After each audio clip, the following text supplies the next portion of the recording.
할렐루야. 저는 오늘 너무너무나 기뻤습니다. 말씀을 준비하면서 더욱이나 너무너무 기뻤던 것이 드디어 우리 그 갈라디아서 4장 말씀을 보실 때에 다 알아들을 수 있는 말씀을 딱 보시니까 이제 느낌이 빡 오잖아요. 아브라함 여기 안 오신다 하면은 안 돼요. 안 됩니다. 아브라함, 하갈, 반갑다. 좀 반갑지 않던가요? 하갈이구나. 좀 반갑다. 이제 이 갈라디아서 말씀을 함께 나눌 수 있다는 것에 대해서 너무너무 기뻤고, 정말 이 말씀을 붙잡으면서요, 잠이 안 올 정도로 사실 흥분되고 또 흥분되었습니다. 우리 이 말씀을 한 구절 한 구절 보시면서 우리 정말로 바울이 우리에게 무엇을 얘기하고 싶은가? 하나님께서 바울을 통하여서 우리에게 하고자 하시는 그 음성이 무엇인가? 우리가 이 말씀을 통해서 한 구절 한 구절 함께 보실 수 있기를 간절히 소망합니다. 자, 우리 4장 22절에 기록된 바. 그러니까 바울도요, 이 신약에 나오는 설교자들은 자기가 말들을 지어내서 설교하는 게 아니라 지금 설교자들처럼 기록된 것을 가지고 성도들에게 풀어주고 이야기해주고 있다는 사실을 우리가 지금 이 장면을 통해서 볼 수 있다는 겁니다. 두 아들이, 아브라함에게는 두 아들이 있으니, 저는 사실 여러분의 그 마음이 되게 궁금해요. 여기서 두 아들이 있으니라는 대목에서 좀 감동이 있는지 아니면 그냥 그저 그런지, 이제 내가 이 두 아들을 알잖아요. 그래서 이 알매 감동이 있는지, 내가 이 두 아들이 남의 집 새끼가 두 아들이 있든지 말든지 내가 또 그러고 있는지 정말 궁금합니다. 표정으로 읽을 수가 없어요. 여러분의 표정을 보면 두 아들이 있었다면 그것도 누가 있었대? 그것도 누구대? 이런 표정이시라가지고 직접적으로 말씀해 주실 수 없지만 표정으로 좀 말씀을 해주세요. 이렇게 아시면은 좀 웃어주시고, 모르시면은 갸우뚱해 주시고, 이렇게 함께 호흡을 했으면 좋겠습니다. 두 아들이 있었습니다. 아시죠? 한 명이 누구죠? 이스마엘, 한 명이 이삭입니다. 이 두 아들이 있었음을 이야기하는데요. 한 아들은 종의 여인에서 낳고 한 아들은 자유의 여인에서 낳았다라고 표현하고 있습니다. 지금 갈라디아서 4장의 전체적인 내용을 한번 살펴보면 바울은 지금요, 율법에 대해서 얘기하고 있는 장면입니다. 율법에 의해서 율법을 지켜야 하느냐 말아야 하느냐, 그리고 율법을 지키지 않는다, 유대인의 입장에서 바라보는 그 시선에 의해서 기독교인들은 율법을 지키지 않고 있다는 거죠. 그러니까 유대인의 입장에서 이방인들이 율법을 지키든 말든 기독교를 믿든 어쩌든 별 상관이 없는데, 유대인 사람들 중에서도 기독교로 개종을 하고 나서 이제 율법을 지키지 않는, 자기네들이 만들어 놓고 자기네들이 철떡과 같이 따르고 있는 그 율법을 지키지 않고 있는 바울과 및 예수 그리스도를 믿는 유대인들을 향하여서 공격하고 비난할 때에 지금 바울이 거기에 대해서 설명해주고 이야기하면서 하갈과 사라, 이스마엘과 이삭을 예로 들어서 율법이 무엇이냐, 율법을 지키는 자와 지키지 않는 자에 대해서 설명을 해주고 있는 장면이 바로 이 갈라디아서 4장 내용임을 우리가 알고, 오늘 이 장면에서 나는 과연 누구의 자녀인가, 또 나는 율법에 얽매여 있는 자인가 아니면 자유함을 얻은 자인가 깨달을 수 있기를 간절히 소망합니다. 말씀은 거울이라고 많이 얘기합니다. 거울은 뭡니까? 오늘 교회 오시면서 거울 한 번도 안 보고 오신 분 계십니까? 손 들지 마세요. 또 계실까 무슨 어쨌든 교회를 나오면서 집에서 거울을 보든, 혹 차에서 룸밀러로 내 머리를 한번 보든, 혹시 화장실에서 한번 보든, 거울을 보면요, 잘못됐든 안 잘못됐든 한번 만집니다. 잘 모르시겠어요? 오늘 집에 가시면서 의식을 하면서 거울을 보세요. 내 머리가 아무리 잘 되어 있어도 거울 앞에 딱 서면 머리를 한번 싹. 우리 노집사님 한번 보시면은 항상 머리가 단정하세요. 관심이 없어. 머리가 단정하든지 머리를 뽑든지. 노집사님 파마를 하고 아무도 모르실걸요. 머리가 단정하신데 제가 이번 주에 들었어요. 일주일에 한 번씩 미용실을 가신대요. 일주일에 한 번씩. 갈 때마다 10,000원. 그러면 한 달에 40,000원. 그래서 제가 배워갖고 우리 집 바리깡 샀거든요. 그 한 마리 있어가지고 바리깡 사가지고 제가 5,000원에 친절하게 또래오래다가 앞에 세워놓고 하면 안 될까요? 하니까 민주주사님이 안 될 거라고. 이게 머리가 되게 짧은 것처럼 보이지만 이게 되게 예민하고 이게 되게 이게 스타일이 있대요. 그래서 집사님이 혹시 바빠갖고 매일 가는 미용실 아니고 딴 데 가시면은 또 그 다음날 매일 가던 미용실로 가신대요. 잘라봤자 요만큼 자르는데. 근데 저렇게 머리가 자른 노집사님도 거울 보시면요. 거울 앞에 서면 뭔가를 하나 만지십니다. 틀림없어요. 거울 앞에 서면은 잘 됐든 잘못됐든 틀림없이 여기를 한번 닦아도 뭘 한가 만지거든요. 그럼 말씀이 거울이라는 얘기는 그겁니다. 내가 거울을 딱 봤을 때에 잘못되어 있으면 어떻게 하죠? 크게 만집니다. 머리 만지고 이렇게 합니다. 그런데 잘못되어 있지 않더라도 만지잖아요. 똑같아요. 말씀을 들으시고 말씀을 통해서 내 모습을 보면서 잘못되어 있다. 그러면 얼른 내가 빨리 풀어 헤쳐서 막 이렇게 해야 되죠. 근데 잘못된 것이 없다 하더라도 한 번쯤 만질 수 있어야 합니다. 그게 거울이고 그게 거울이 필요한 것인 것처럼 그게 말씀입니다, 여러분. 말씀을 들으시면서 나를 비춰보면서 잘못된 것 있으면요 확 다 바꾸어 버리십시오. 근데 잘하고 있잖아요. 잘하고 있어도 한 번쯤 만져주십시오. 그게 우리가 설교를 듣는, 그게 우리가 이 시간 모여서 하나님의 말씀을 듣는 그 이유임을 우리가 꼭 기억을 하셔야 합니다. 자, 여종의 자녀와 자유인의 자녀. 딱 답이 나오죠. 벌써. 종의 자녀는 뭡니까? 바울이 말하고 있는 이 종은 율법을 이야기하고 있습니다. 네가 자 보세요. 아브라함이 하갈을 통하여서 자녀를 낳았는데 네가 아무리 아브라함의 자녀이고 자유의 여인의 자녀이고 싶다 할지라도 너의 신분은 바뀔 수가 없다라는 겁니다.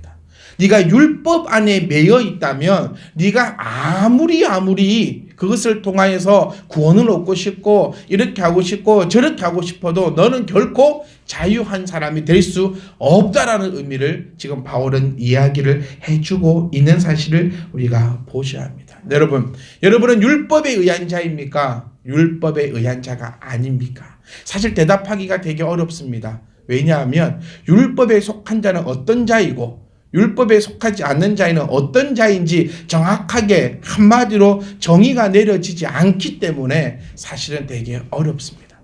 조금 더 말씀을 보시면 이럽니다. 4장 28절 말씀 보시면 형제들아, 야고보서 말씀 기억나시죠? 형제들아라고 해서 시작한 거. 이 단어가 너무너무 좋아요. 형제들아 라고 지칭해 주는 것은 바울이 우리에게 형제들아라고 말해주고 있다는 겁니다.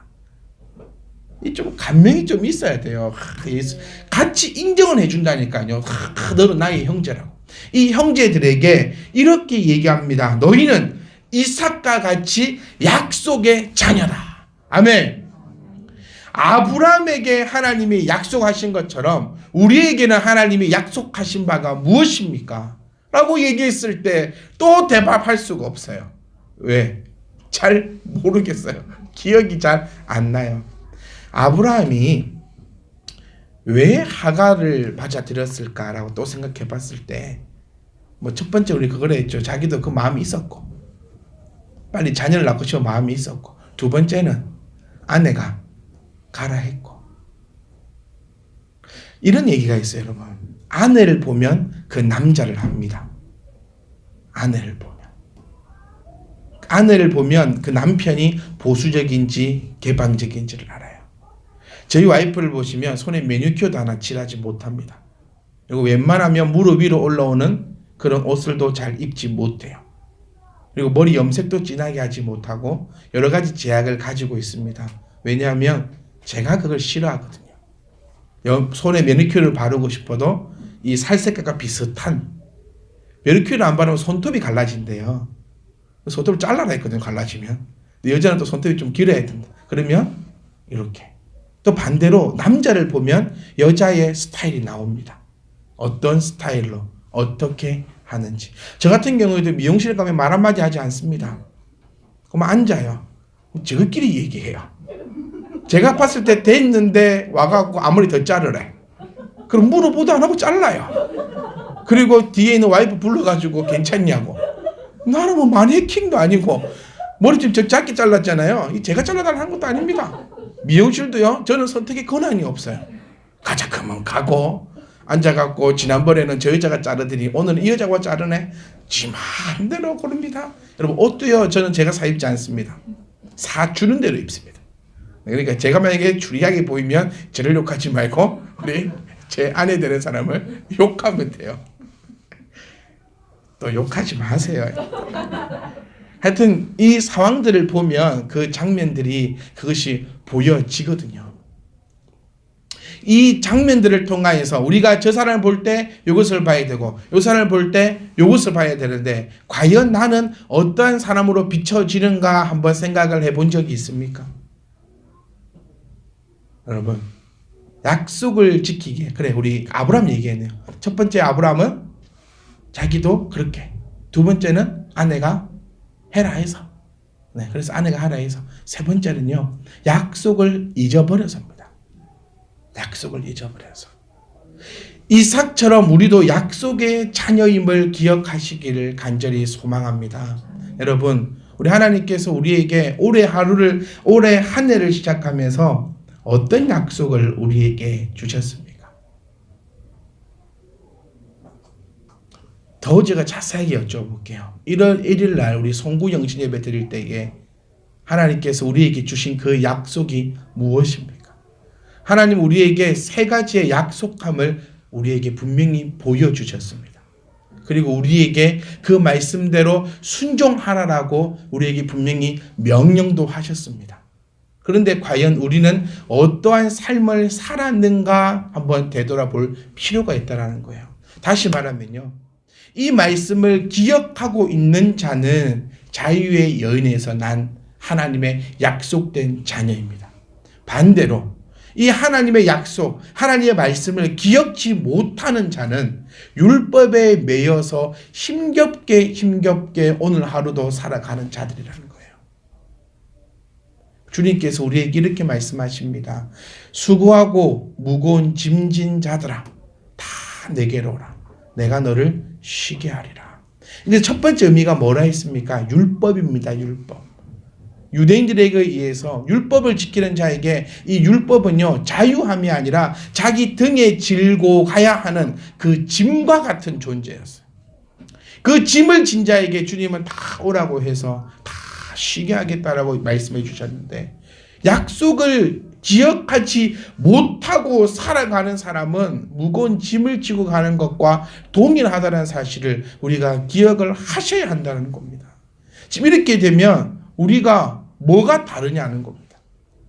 여러분 한번 우리가 되짚어 보면서 하나님의 약속을 한번 더 상기해 보면서 나는 지금 이 율법에 매여 있는 자가 아니라 정말 자유함을 얻은 자로서 하나님의 그 말씀에 의해서 나아가고 있는지 다시 한번 거울로 바라보고 다시 한번 더 점검해 볼 수 있는 저와 여러분의 귀한 시간이 될 수 있기를 간절히 소망합니다. 하나님께서 첫 번째 우리에게 주시겠다고 약속한 것이 무엇이었습니까? 바로 물질의 복을 올해에는 내가 너희에게 허락하겠다라고 하나님께서 약속하셨다는 겁니다. 아멘. 하나님께서 보세요. 너에게 자녀를 주겠다, 아들을 주겠다라고 아브라함에게 약속하신 것처럼 우리에게도 올 한 해를 시작하면서 내가 너희들에게 물질의 복을 허락하겠다라고 우리에게 분명히 말씀하셨다라는 겁니다.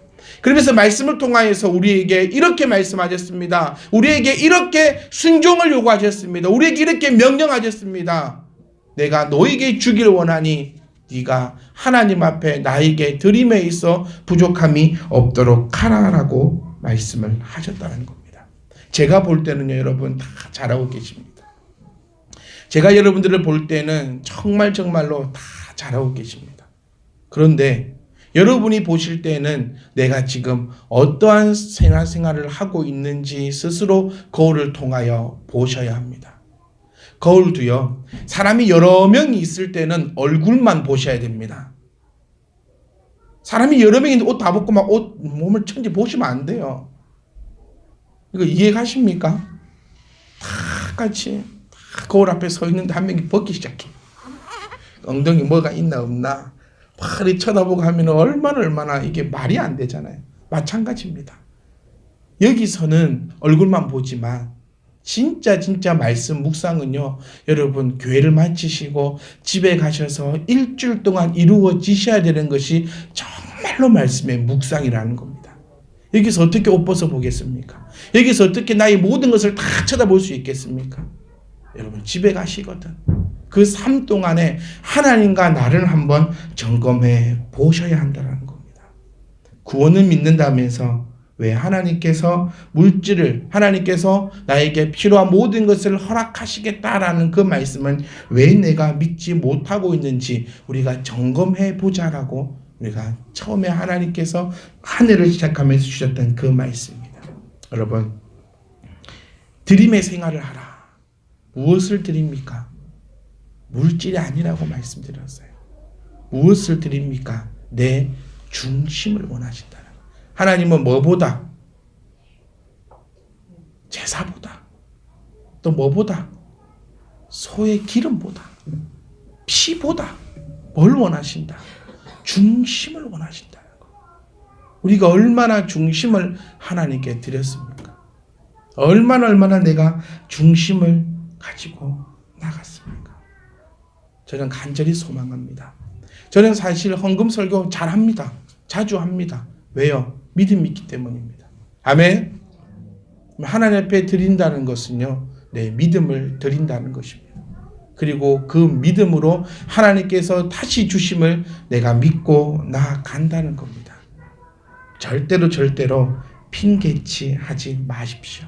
남으면 하겠다. 아니요. 남으면 안 하셔도 됩니다. 차라리 부족하면 하지 마십시오. 무슨 얘기냐입니까? 저는 자주 드리는 말씀이 하나님을 뭐로 만들지 마라? 거지로 만들지 말라는 겁니다. 하나님 앞에 1억 만금을 드린다고 해서 하나님이 기뻐 받으실 분이 아니라는 사실을 기억하셔야 합니다. 가부의 그 2렙돈을 즐겨 받으신 분이, 그 2렙돈을 좋아하셨던 분이 바로 하나님임을 우리가 기억하시고, 하나님이 돈 많이 받는 걸 좋아한다라고 싶으면요, 우린 여기서 구원받을 자 한 명도 없습니다. 그거 기억하셔야 돼요. 하나님은 뭘 원하신다? 중심을 원하신다는 겁니다.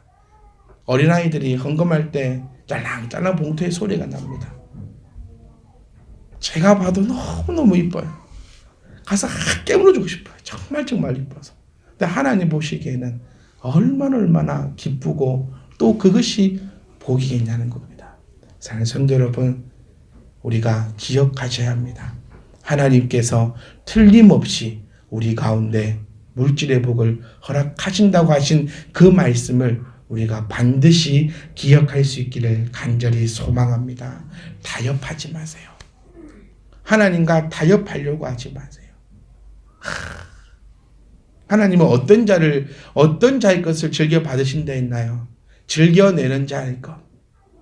중심을 원하시는 분인데, 나는 하나님과 타협합니다. 하나님, 올해는 내가 이만큼만 할게요. 내가 하나님 저만큼만 할게요. 안 하는 게 나아요. 안 하는 게 낫습니다, 여러분. 사람도 기분 나쁘거든요. 사람도. 하나님은 거지가 아니심을 기억할 수 있기를 간절히 소망합니다. 우리 꼭 하나님은 거지가 아닌, 하나님은 지금 나에게 돈을 요구하시는 것이 아니라 하나님은 나에게 지금 중심을 원하신다는 것을 기억하시면서, 하나님께 드릴 것도 제대로 드리지 못하는 내가 어떻게 하여 하나님께 달라고 얘기할 수 있는가? 제발 얼굴에 철면피 깔지 말고 제발 내가 하나님 앞에 나아가서 당당하게 달라라고 얘기할 수 있는 그런 저와 여러분 되시기를 간절히 소망합니다. 그래서 기억하십시오. 하나님은 우리에게 복을 주시겠다고 약속하셨던 그 말씀, 그리고 우리에게 요구하셨던 그 말씀, 나에게 나의 것을 너의 것을 드려라, 나에게 가져오라고 했던 그 말씀을 기억하시면서 아버지 앞에 가지고 나갈 수 있는 나의 생명, 나의 물질, 나의 모든 것이 되시기를 주의 이름으로 간절히 축복하고 또 간절히 소망합니다. 여러분, 요것이 자유의 여인의 아들들입니다. 하나님의 말씀을 기억하고 잊지 않고 순종하는 자들, 이 말씀을 꼭 기억하셔서 혹시 지금까지 내가 하나님의 것을 도둑질했다면 거울 보시고 바꾸시기를 부탁드립니다. 아멘. 내가 하나님의 것을 하나님의 것조차 드리지 못하였다면 내가 거울을 보고 얼른 또 고칠 수 있기를 원합니다. 내가 또 하나님 앞에 내가 무엇이 간데 하나님과 타협했다면 나에게 하나님 한 달에 1,000만 원의 수입을 허락하시는데 나는 올해는 10만 원만 드릴게요. 하나님 거지 아닙니다, 여러분. 제발 그 생각들을 가지고 계셨다면 거울을 보시고 얼른 빨리 고쳐내셔서 부끄러움, 창피함 당하지 않기를 주의 이름으로 간절히 소망합니다. 두 번째, 하나님께서 우리에게 주시겠다고 약속하셨던 복은 뭡니까? 바로 범사의 복이었습니다. 범사의 복은요, 매일 받는 것이 되어야지 우리의 성도의 삶일 줄 믿습니다. 아멘. 간혹 가다가 그게 복이 아니라 매일같이 암 걸리고 죽을병 걸렸다가 낫는 것이 복이 아니라 뭐가 복이랬죠? 편안한 거, 안 걸리는 거, 편안하게 살다가 주님 품에 가는 거, 이게 최고의 복이지. 저는 암 걸렸다가 나았다고 간증하는 사람들을 보면 기분이 나빠요. 그리고 그것을 보면서 부러워하는 성도들은 이해를 못하겠어요. 부러워합니다. 옛날에 그 누굽니까? 어떤 여자는 막 가다가 막 교통사고 나가지고 다 죽을 뻔 했는데 지금 살아나가지고 돈을 이만큼 벌었다고 사람들 전부 들으면서 우와. 그럼 그것도 되고 제가 만약에 여러분 오늘 집에 가시다가 다 교통사고 나기를 주의 이름으로 축복합니다 막 이래보세요. 교통사고 나야 살아날 거 아니에요. 또 살아나야 돈을 벌 거고. 그런 간증하는 소리를 들으면서 좋아하고 막 이런 게 아니라 정말로 귀한 간증은 우리들의 삶처럼 날마다 범사의 복이 넘칩니다. 아멘. 그러기 위해서 우리가 지금 뭐 하고 있습니까? 하루에 한 장 성경 봅시다. 하루에 10분씩 기도합시다. 때를 얻든지 못 얻든지 우리는 소문냅시다. 여러분, 순종하고 있는 자에게는 범사의 복이 벌써 임했는 줄 믿습니다. 그런데 순종하고 있지 못한 자에게는요, 이 복이 임할 수가 없다라는 겁니다. 여러분, 거울 보고 계십니다. 고치십시오. 아멘. 고쳐서 창피당하지 마십시오. 잘 가고 계십니까? 분 좀 더 찍어 바르세요. 그러면 더 큰 범사의 복이 흘러 넘칠 줄 믿습니다. 저는 요즘에 어린아이들 위해서 성경 공부 교재를 만들고 있습니다. 왜냐면요, 저희 아들이 와서 저에게 얘기하더라고요. 아빠, 나도 성경 공부 좀 하고 싶다. 2반에 들어가면 안 되겠냐고. 내가 태훈이 삼촌이 하니까 다 쉬워 보이는 것 같아. 태훈이 삼촌도 하는데 2반에 들어가면 내가 물었어요. 제가 왜? 이러니까 이렇게 얘기합니다. 배워서 친구들한테 좀 가르쳐 주려고. 제가 그 소리를 듣고 내가 만들어야겠다. 여러분은 어떻게 생각해요? 여러분은 어떻게 살아가십니까? 저 어린아이들을 보면서 정말 제 신앙이 뜨끔뜨끔합니다. 여러분들도 범사의 예배와 내 개인 경건의 생활에 최선의 노력을 다하실 수 있기를 간절히 소망합니다. 그때 하나님께서 범사의 복으로 약속하신 하나님입니다. 아멘.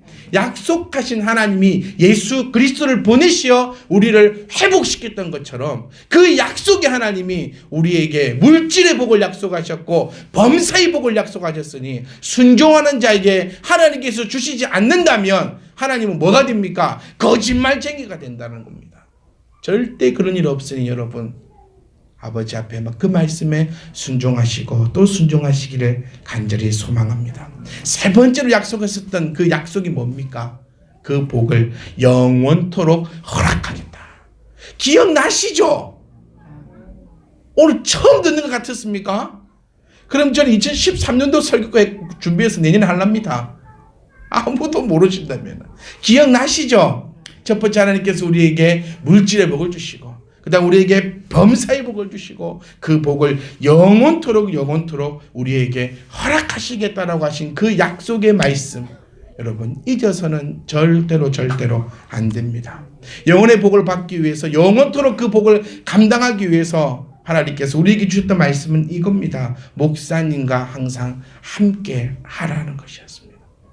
여러분 얼마나 일주를 살아가면서 목사님을 생각하며 떠올립니까? 얼마나 생각하십니까? 목사는요, 경쟁 상대도 부러워할 상대도 아닙니다. 그리고 불쌍히 여길 만한 상대도 아닙니다.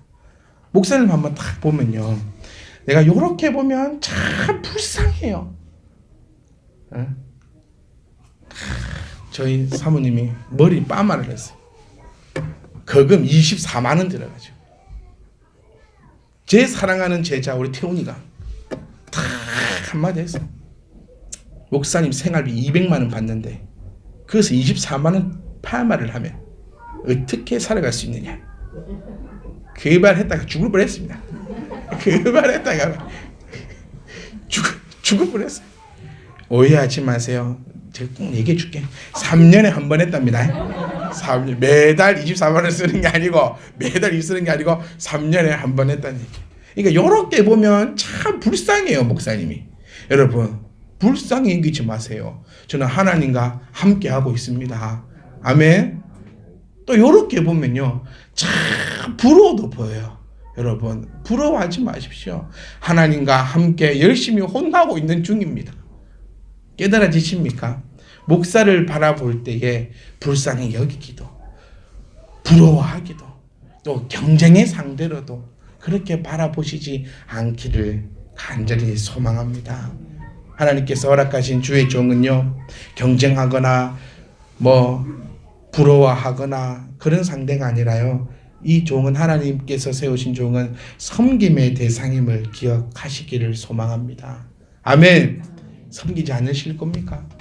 섬긴다는 게 뭐라 했어요? 돈 아닙니다. 제발. 저는 누가 밥 사준다는 게 싫어요.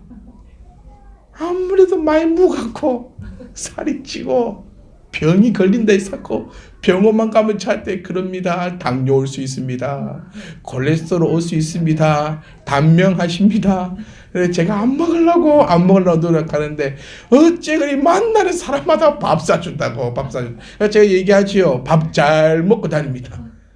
섬긴다는 얘기는요, 밥 사주고 뭐 사주는 이게 섬기는 게 아니라요, 이 하나님께서 세우신 주의 종임을 인정하고 여러분의 마음속에 넣어놓는 것이 섬기는 겁니다. 아멘. 내가 맛있는 거 먹을 때 생각나는 게 섬김이에요. 생각난다는 얘기 뭡니까? 한 번이라도 더 기도한다는 거예요.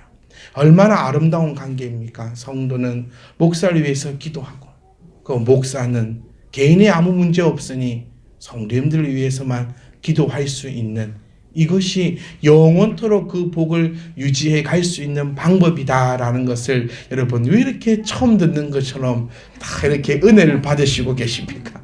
여러분 이거는 처음 들어서 은혜를 받은 얘기가 아니라, 사실은 지금 아멘 이게 아니라 아이고 내가 못했구나 이랬어야 되는데, 여러분의 지금 표정들은 다 은혜를 넘쳐나게 받고 계셔가지고 오늘 처음 선포되는 말씀이구나 라고 생각할 수밖에 없답니다. 성도 여러분, 우리는 기억하셔야 합니다. 말씀을 보시면 29절 말씀 보시면요, 육체를 따라 난 자가 성령을 따라 난 자를 박해합니다. 아브라함은요, 육체를 따라갈 때는 어떻게 했지요? 눈물 흘렸습니다. 하지만 하나님을 따라갔을 때는 항상 성공했습니다. 하나님 앞에 여러분 마음은 원의로 돼. 요놈의 뭐가 문제다? 육신이 문제다. 하나님 앞에는 나의 마음은요, 나의 모든 재산 아버지 앞에 다 드리고 싶어요. 근데 뭐가 문제입니까? 요놈의 육신이 문제가 됩니다. 이거 나만 그런 게 아니고 말씀에 지금 이야기하고 있어요. 육체와 영적인 것은 어떻게 한다? 항상 서로 싸우고 있음을 지금 말씀을 통해 보여주고 있어요. 육신에서 난 사람, 육체에 따라 난 자가 성령에서 난 자를 계속해서 박해했지 않습니까? 이스마엘이 이삭을 계속해서 박해하고 있지 않습니까? 30절에 그러나 성경이 무엇을 말하느냐? 너는 뭐해라? 육신에서 난 자를 쫓아내라. 아멘.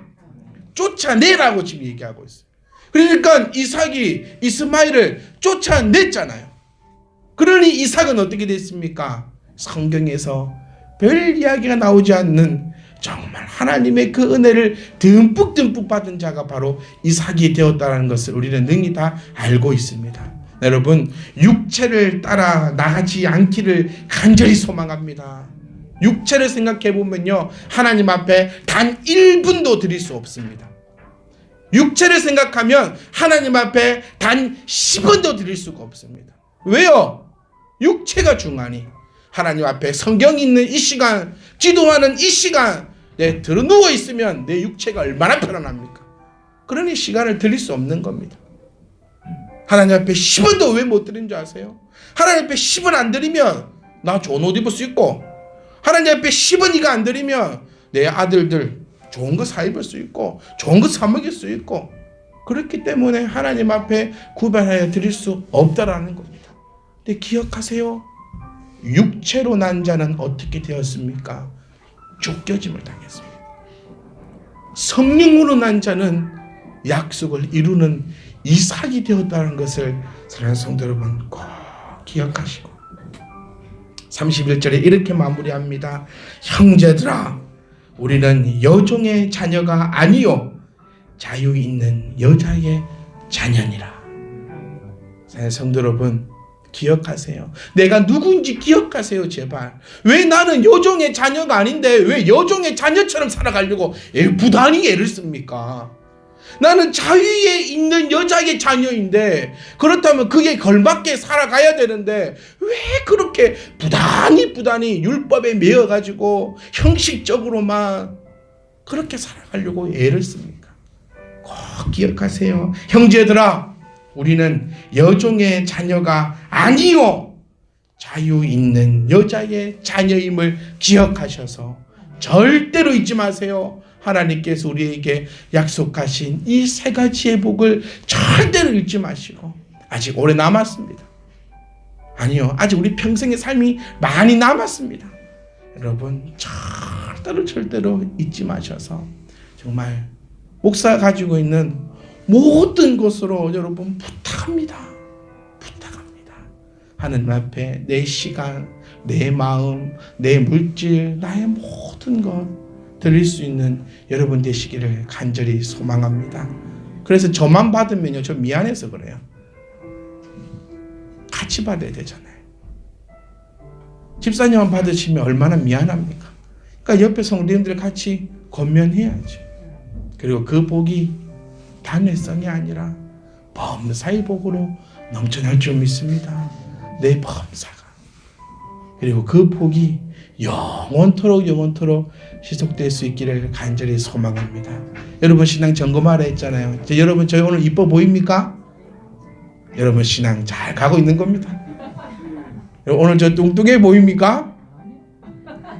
집사님 은혜 많으시고 지금 바른 길을 가고 있는데 대답 안 하신 분들이 한 5분 넘게 지금 대답을 안 하시더라고.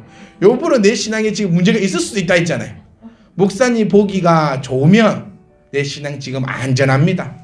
목사님 생각을 딱 했을 때, 목사님 전화가 딱 찍혀 나올 때, 목사님! 이렇게 받으면은 지금 신앙생활 잘하고 있는 거. 왜 전화가 오지? 왜지? 뭐지? 이러면 지금 내가 이미 잘못되어 가고 있다는 것을 다 알고 계시니까요. 여러분, 우리 함께 그렇게 나아갈 수 있기를 간절히 부탁드립니다. 약속을 잊어버리면 하나님의 자녀가 아닙니다. 그래서 약속 꼭 붙잡으시고 그 약속이 이루어질 줄 믿습니다.